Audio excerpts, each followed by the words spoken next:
C'est Joshua K. Le texte que nous allons étudier aujourd'hui est Genèse 2 sur 8-17, Jean 14 sur 2-3.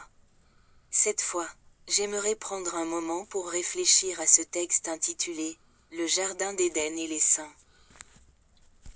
Au commencement, Dieu créa l'homme et lui donna son premier fondement pour la vie, qui était le Jardin d'Éden.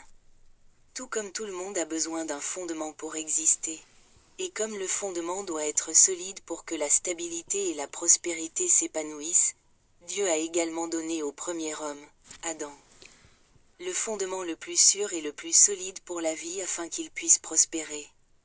Par conséquent, ce fondement de la vie n'était pas un fondement instable et fragile créé par l'effort humain.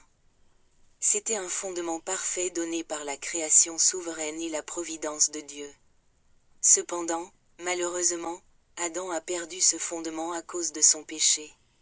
Cependant, lorsque nous considérons les nombreux récits qui ont été transmis à travers l'histoire qui reflètent le désir du paradis et la psychologie universelle des humains, nous pouvons facilement deviner à quel point cet endroit était sûr et sécurisé. Le texte est une description du Jardin d'Éden, le fondement parfait de la vie.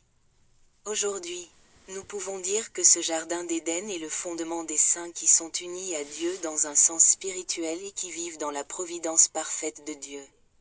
En d'autres termes, l'environnement parfait du Jardin d'Éden peut être considéré comme le fondement des vrais saints qui vivent en s'appuyant sur la parole. Maintenant, à travers le texte, examinons quel genre de fondement Dieu donne aux saints et comment gérer ce fondement. Premièrement, c'est un lieu de paix et de bénédiction. Genèse 2 sur 9, Dieu a donné au Jardin d'Éden des arbres qui étaient beaux à regarder et bons à manger. De plus, Genèse 2h10, 4 rivières coulaient pour arroser le Jardin d'Éden. Bien que ces descriptions soient brèves, à partir de celles-ci, nous pouvons pleinement imaginer l'apparence riche et paisible du Jardin d'Éden. Adam a dû aimer se promener dans ce beau et paisible jardin à sa guise. Ce lieu de paix et de bénédiction est le lieu préparé pour les saints qui marchent avec Dieu aujourd'hui. Par conséquent, pour nous, les saints croyants qui marchent avec Dieu, il existe une vraie paix que les gens du monde ne connaissent pas, et que les joies du monde ne peuvent pas donner. C'est parce que nous possédons le lieu de vie, le Jardin d'Éden, qui est le lieu de paix et de bénédiction donné par Dieu. En ce sens, le Christ a dit dans le Nouveau Testament, Jean 14h27, « Je vous donne ma paix. Je ne vous donne pas comme le monde donne. » C'est vrai, la paix que le monde donne est artificielle et changeante, mais la paix dont jouissent nos saints avec l'aide du Saint-Esprit en Christ est éternelle et inébranlable. Par conséquent, nous devons vivre nos vies magnifiquement aux yeux de Dieu, afin de pouvoir profiter de la paix et des bénédictions du Jardin d'Éden spirituel qui sont inébranlables pour toujours. Deuxièmement, il y a un endroit avec une clôture de protection. Si nous imaginons le Jardin d'Éden tranquillement et prudemment, le mot « jardin » évoque des images d'un beau petit parc. Et nous pouvons deviner qu'il y a une « clôture » autour du jardin. En d'autres termes, le jardin était séparé de l'environnement environnant par une clôture, et Adam, qui vivait dans le jardin, était protégé. De même, le lieu de vie que nous, en tant que saints, avons reçu de Dieu, est doté d'une clôture érigée pour notre protection. La clôture est destinée à empêcher les péchés du monde de s'introduire et à empêcher les saints de quitter le lieu qui leur a été assigné. Par conséquent, si nous ne franchissons pas la clôture de protection, nous pouvons vivre au maximum les droits spirituels et physiques qui ont été accordés à notre lieu de vie.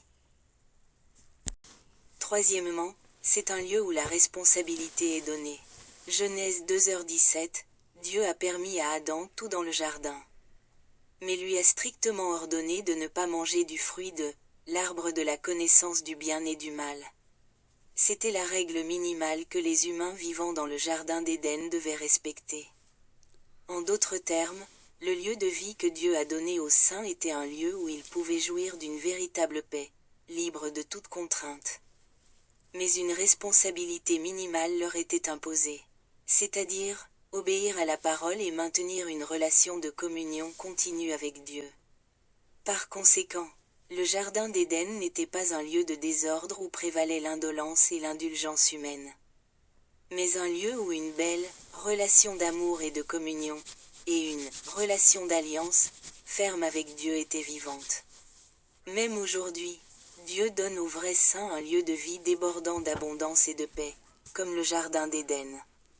Cet endroit est magnifique, et c'est aussi un endroit où l'intervention souveraine de Dieu existe. C'est donc là que la responsabilité humaine intervient également. Tout comme un cerf-volant ne peut profiter de la liberté de voler dans le ciel que lorsqu'il est attaché à une ficelle, nous, les saints, devons également nous efforcer de ne pas perdre notre lien avec Dieu, et continuer à maintenir la véritable liberté et la paix dont nous pouvons profiter. Nos saints ne doivent plus jamais subir la tragédie de perdre le Jardin d'Éden, le fondement d'une vie bénie, à cause de la désobéissance.